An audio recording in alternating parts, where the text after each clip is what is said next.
Hello दोस्तों, आप लोगों का फिर से एक बार स्वागत है वाईफाई क्लासरूम में। आज हम लोग देखने जा रहे हैं कि जो राष्ट्रपति का कानपुर दौरा है आखिर इतना चर्चा का विषय क्यों बना हुआ है। तो चर्चा का विषय इसलिए बना हुआ है क्योंकि राष्ट्रपति जी अपने जो जन्म स्थल है उसकी यात्रा, ये सामने जो आप लोगों को ट्रेन दिख रहा है, इसी के द्वारा अपनी यात्रा करने जा रहे हैं। और ये जो महामहिम के द्वारा, ये जो ट्रेन के द्वारा यात्रा किया जाएगा, इसी को कहा जाता है प्रेसिडेंशियल सैलून या फिर प्रेसिडेंशियल ट्रेन।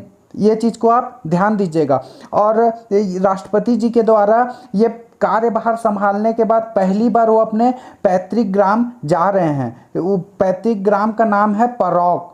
परौक वो पहली बार जा रहे हैं, तो दिल्ली से कानपुर तक का सफ़र इसके द्वारा ये तय करेंगे, वो भी आज के दिन 25 जून को। और वो फिर उसके बाद 26 तारीख को वहाँ के लोगों से मिलेंगे, जितने जनप्रतिनिधि हैं या उद्यमी हैं, चिकित्सक हैं, समाज सेवा या फिर जितने भी पुराने परिचित लोग हैं, उन लोगों से मिलेंगे। तो इस ट्रेन में बहुत सारी ऐसी व्यवस्थाएं, सुरक्षा व्यवस्था मजबूत कर दी गई है, या फिर जो ट्रैक लाइन है उसमें भी मजबूत कर दी गई है। तो ये जो अवसर है, ये पहला अवसर है कि कानपुर सेंट्रल पर ये ट्रेन पहुंचेगी। ये ट्रेन आज तक वहां नहीं गई थी, तो इस बार वो कानपुर सेंट्रल तक पहुंचेगी। ये ऐतिहासिक मामला भी है, इसलिए क्योंकि ऐतिहासिक अगर बात करें हम लोग तो 18 साल यहाँ इसलिए कहा गया है क्योंकि ये ट्रेन में इससे पहले जो राष्ट्रपति इसका उपयोग किए थे वो किया गया था डॉक्टर APJ अब्दुल कलाम के द्वारा 18 साल पहले, मतलब कि 2003 के करीब में उनके द्वारा इस ट्रेन का उपयोग किया गया था। और उसके बाद अभी 2021 में किया जा रहा है। तो ये लगभग 18 साल पूरे हो गए हैं इस प्रेसिडेंशियल सैलून का उपयोग किए। 18 साल बाद ये किया जा रहा है फिर से उपयोग।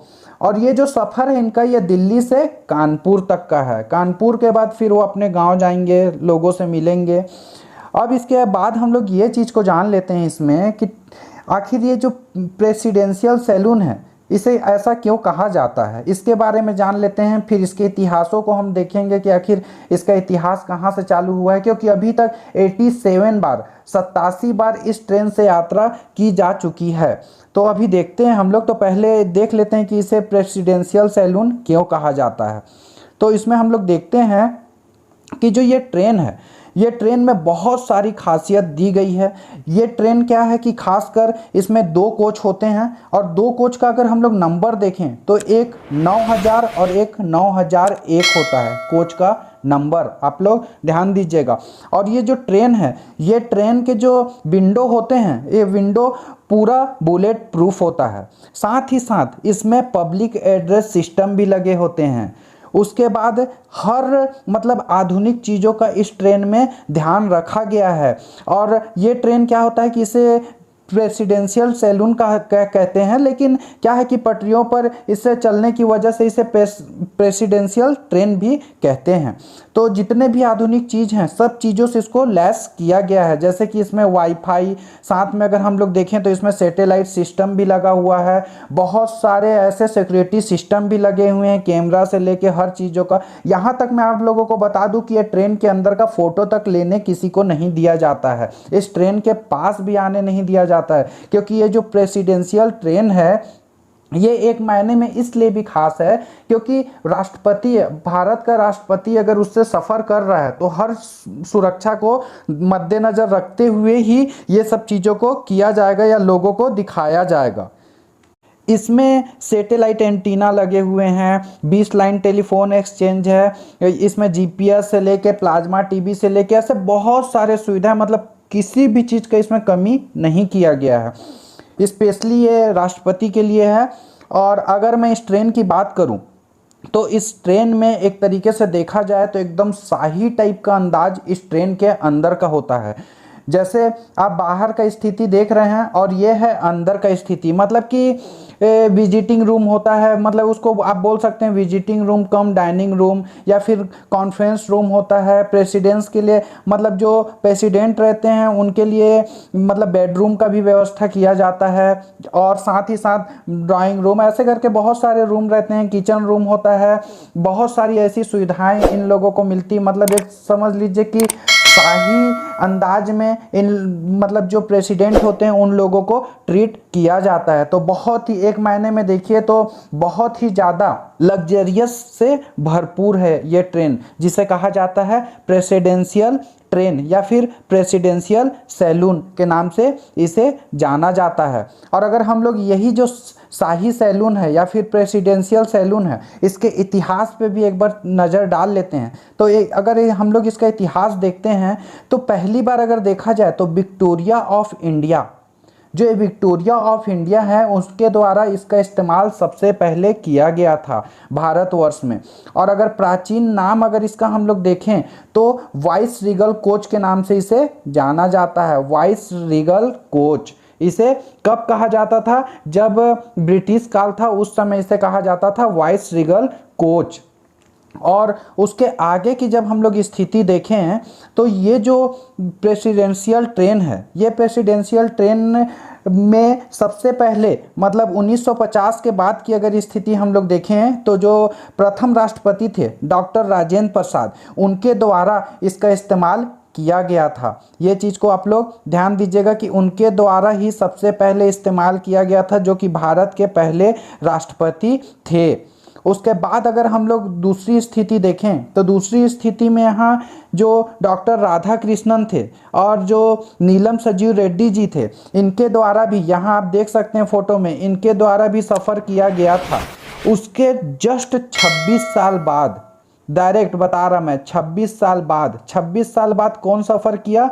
तो हमारे APJ अब्दुल कलाम, इनके द्वारा 26 साल बाद ये सफ़र को किया गया।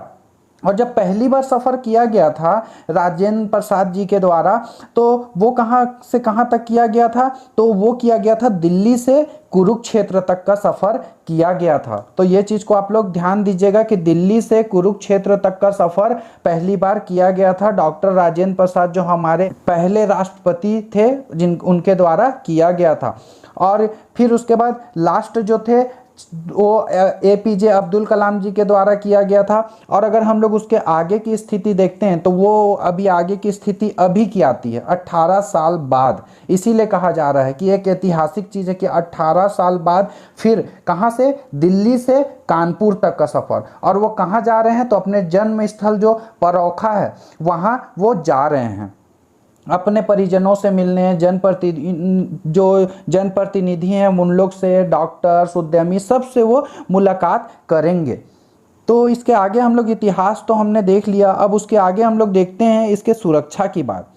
तो ये जो है इसमें इतना सुरक्षा का ध्यान रखा गया है कि इसमें ट्रेन में सैटेलाइट कम्युनिकेशन, वाईफाई, ये सब चीज़ों को जोड़ दिया गया है। ये सब चीज़ों को आप ध्यान दीजिएगा, इसलिए क्योंकि इसमें कहीं भी किसी भी चीज़ का चूक नहीं चाहते, क्योंकि इसमें सफ़र कौन कर रहा है? तो महामहिम जो भारत के राष्ट्रपति हैं उनके द्वारा इसमें सफ़र किया जा रहा है। तो कहीं किसी भी लिहाज से वो कुछ दुर्घटनाएं ना हो, ये सब चीज़ों को विशेष ध्यान रखा जाता है। और इसमें पुराने टाइम में जैसे अगर देखा जाए तो डॉक्टर राजेंद्र प्रसाद हो गए, ये सब के टाइम में जो था उसको अपग्रेड करते करते बहुत सारा अपग्रेड किया गया। और साथ में जो कलाम आए तो कलाम के टाइम में भी क्या किया गया था कि इसको एक तरीके से अनफिट घोषित कर दिया गया था। ये जो प्रेसिडेंशियल ट्रेन है इसको अनफिट घोषित कर दिया गया। लेकिन बाद में क्या हुआ कि बहुत सारे सिक्योरिटी फीचर इसमें ऐड कर दिए गए रेल मंत्रालय के द्वारा। बहुत सारे मेंटेनेंस बजट में अलग इसके लिए आवंटन किया गया ताकि ज़्यादा से ज़्यादा सुविधाएं दिया जा सके। तो इसमें अगर मैं बात करूं तो देखिए यहाँ पास आप लोगों को दिख रहे होंगे NSG के कमांडो, साथ में इसमें बम निरोधक जो दस्ता होता है, फायर ब्रिगेड वाले, साथ में साथ डॉक्टर और उनके स्टाफ, CRPF के जवान और फायर ब्रिगेड। तो ये सब जो हैं इन लोगों की व्यवस्था अलग से उसमें की गई है, अलग से बोगी लगा दी गई है। कम से कम 200 से अधिक जवान हैं। तो ये इसलिए किया जाता है ताकि ज़्यादा से ज़्यादा उनको सिक्योरिटी दिया जा सके, कहीं भी 1% का भी चूक ना हो, क्योंकि ये बहुत ही स्पेशल ट्रेन है, इसलिए इसमें स्पेशल सुरक्षा की भी व्यवस्था की गई है। तो ये रही एक अंदरूनी सुरक्षा। और अगर मैं बाहरी सुरक्षा की बात करता हूँ तो देखिए बाहरी सुरक्षा के लिए क्या किया गया है कि ये जब ट्रेन चलेगी तो ये ट्रेन के आगे एक ट्रेन केवल इंजन चलेगा, कुछ दूरी पर आगे। तो आप लोग पूछेंगे ऐसा क्यों? तो उसका रीज़न बस ये है कि अगर बाय द वे कभी पटरी में कुछ प्रॉब्लम आ जाती है, कोई जानवर है या कुछ है, तो किसी तरीके से वो ट्रेन में दुर्घटनाग्रस्त ना हो ट्रेन, क्योंकि वो वहाँ से राष्ट्रपति जी गुजर रहे हैं। तो ये बहुत ही इम्पॉर्टेंट है कि सुरक्षा का ध्यान दिया जाना चाहिए। तो इसी बेस पे पहले इंजन कुछ दूरी पर चलता चलेगा, जो कि निरीक्षण करता चलेगा कि हाँ कहीं भी कोई दिक्कत नहीं है। अगर क्योंकि ट्रेन अगर पटरी टूटी हुई है तो एक्सीडेंट होने का चांस है, बहुत बड़ा दुर्घटना घट सकता है। या फिर अगर ट्रैक पे जो आवारा जानवर हैं उससे भी संबंधित मतलब सुरक्षा का प्रावधान किया गया है। देख रहे कि मतलब एकदम सख्ती से जो आवारा जानवर हैं, आवारा घूमने वाले जो जानवर हैं, वो सब चीज़ को ट्रैक से दूर रखा जाए। और साथ ही साथ 200 से भी ज़्यादा जवान पूरा ट्रैक के बाजू में हर जगह पे सिक्योरिटी सिस्टम तैनात करके रखे हैं कि कहीं से कोई हमला ना करे या कुछ दिक्कत ना आए। ये सब चीज़ के लिए पूरा सीआरपीएफ के जवान, पूरा कमांडो, ऐसे बम निरोधक जो दस्ता है, ये सब चीज़ों का इसमें बहुत ध्यान दिया गया। और ये आपके सामने जो दिख रहे हैं इतने पुलिस वाले, ये सब जो पुलिस वाले हैं उनके द्वारा ये सिक्योरिटी दी जा रही है कि बाहर से भी कोई दिक्कत ना हो। हर चीज़ों में उनका विशेष ध्यान रखा जा रहा है। तो यही था प्रेसिडेंशियल सैलून बोलिए या प्रेसिडेंशियल ट्रेन बोलिए, इसमें आपने इतिहास देखा, उनके सुरक्षा देखा, ये सब चीज़ों को आपने इस वीडियो में देखा। कि इसलिए भी ये इम्पॉर्टेंट है क्योंकि देखिए एग्ज़ाम में अगर 18 साल बाद कुछ हो रहा, ये भी पूछ सकता है कि ये दौरा हुआ तो कहाँ से कहाँ तक हुआ, या फिर कभी पूछ सकता है लिखने में कि प्रेसिडेंशियल ट्रेन या फिर प्रेसिडेंशियल सैलून क्या होते हैं। तो आप लोगों को ये सब चीज़ें पता होनी चाहिए। तो अगर आप लोगों को वीडियो अच्छा लगा हो तो दोस्तों लाइक करते जाइएगा, साथ में चैनल को सब्सक्राइब कर दीजिए। मिलते हैं नेक्स्ट वीडियो के साथ। धन्यवाद दोस्तों।